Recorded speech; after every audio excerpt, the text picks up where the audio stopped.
If Christ were here alive, I think his approach would reflect his nature, full of grace, truth, and wisdom. Blocking, as it's done online, is often a way to set boundaries, avoid harmful interactions, or maintain peace.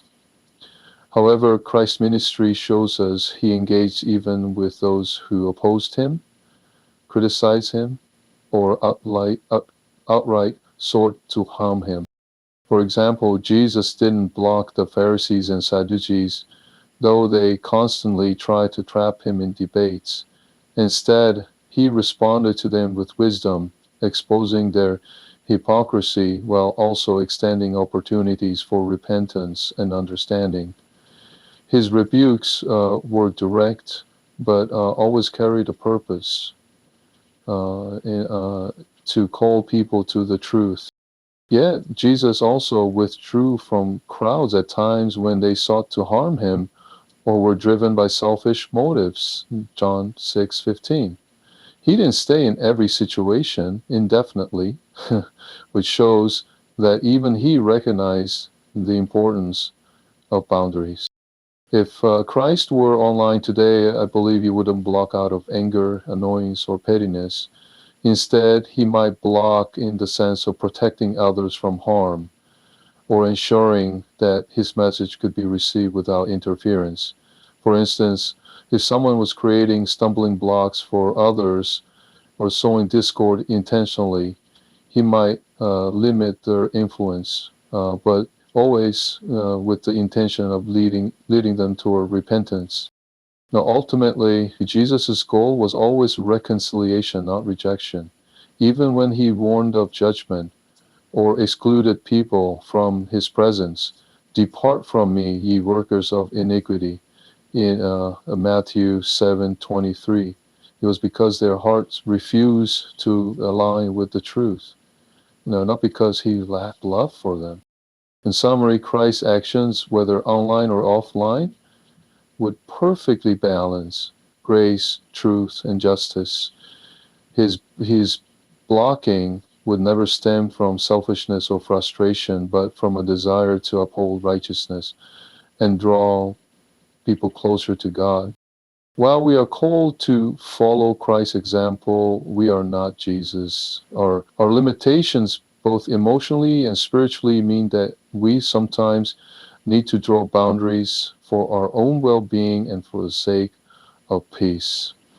Blocking someone online can be a practical way to do this, especially when dealing with persistent toxicity, harassment, and or unproductive arguments. The Bible provides wisdom that can guide us in deciding where to draw the line.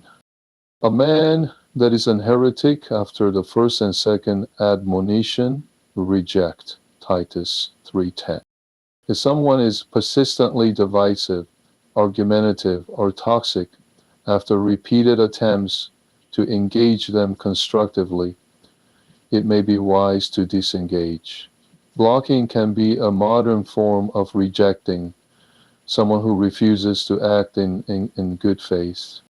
If it be possible, as much as lieth in you, live peaceably with all men. Romans 12:18. When someone's behavior disrupts your peace or distracts you from your purpose, it's not only acceptable, but sometimes necessary to set a boundary. Blocking them can help you focus on what truly matters. Let us therefore follow after the things which make for peace, and things wherewith one may edify another. Romans 14:19.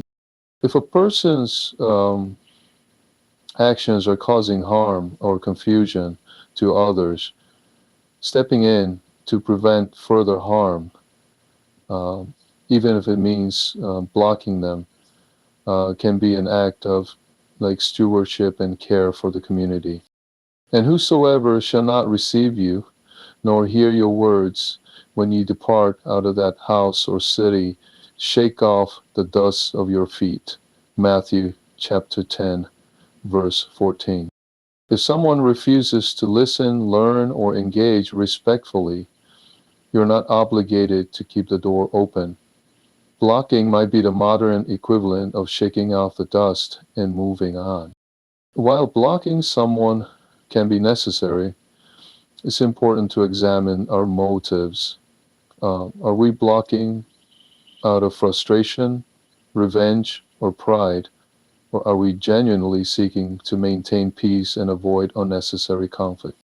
We can also leave the door open for reconciliation if the person shows genuine change. Just as God's mercy is abundant, we should remain open to forgiving and restoring relationships when possible. As Christians, we're not called to endure endless abuse or toxic interactions. Blocking someone can be a tool to protect yourself and others while still maintaining a spirit of grace. Um, Pray for wisdom and discernment in each situation, seeking to reflect Christ's love even as you set healthy boundaries.